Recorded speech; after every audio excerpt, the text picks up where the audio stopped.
আপনার কাছে অনেক যুবকরা প্রশ্ন দেয়, আমি আপনার একজন যুবতী ভক্ত, আমার নামও তো বইয়েছি, না না এটা কোন যাইতো না, আমি একজনকে ভালোবাসি, এখন আমার পরিবার থেকে তার সাথে বিয়ে দিচ্ছে না।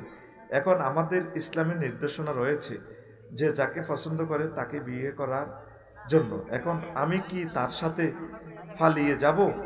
আমার করণীয় কি? আপনি তা নিয়ে কিছু বলুন। আমার প্রিয় বোন তার নামও বলেছে, অনলাইন টেলিভিশন, আমি তার নামটা বললাম না। হ্যাঁ আমার প্রিয় বোন, আপনি যদি পূর্ণ বালেগা হন, আপনি আপনার ডিসিশন নিতে পারেন, তবে ফালি বিয়ে করা যাবে না। আপনি আব্বা আম্মাকে বলবেন, আব্বা আম্মা শোনেন, আমি এখানে চয়েস করেছি, আপনারা আমাকে সেখানে বিয়ে দেন, অলির অনুমতি লাগবে, বুঝছেন?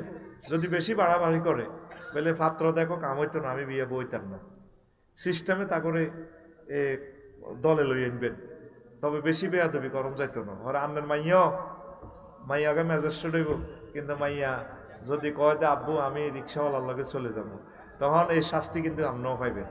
এই জন্য প্রিয় বোন, আব্বা আব্বা আম্মাকে আপনি বেজার করা যাবে না।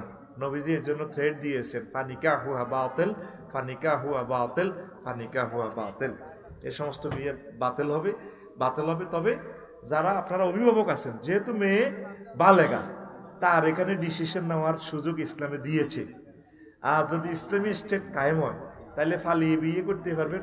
অভিভাবক হবে তখন উপজেলা নির্বাহী অফিসার, ম্যাজিস্ট্রেট, আপনার ওই এলাকার মুফতি, বিচারক আপনার অভিভাবক হবে, কায়েমে মোকায়েম আর কি, বুঝছেন? বিবাহ হয়ে যাবে। বিবাহটা বাতিল বলছে, ফাসেদ হবে না। এখানেও একটা মাসালা আছে। তা আশা করি আল্লাহ আপনার আশা পূরণ করবে। আপনিও জিনিসটা ভেবে দেখবেন প্রিয় বোন, আব্বা আম্মার পরামর্শটাও আপনি ভেবে দেখবেন। ধন্যবাদ।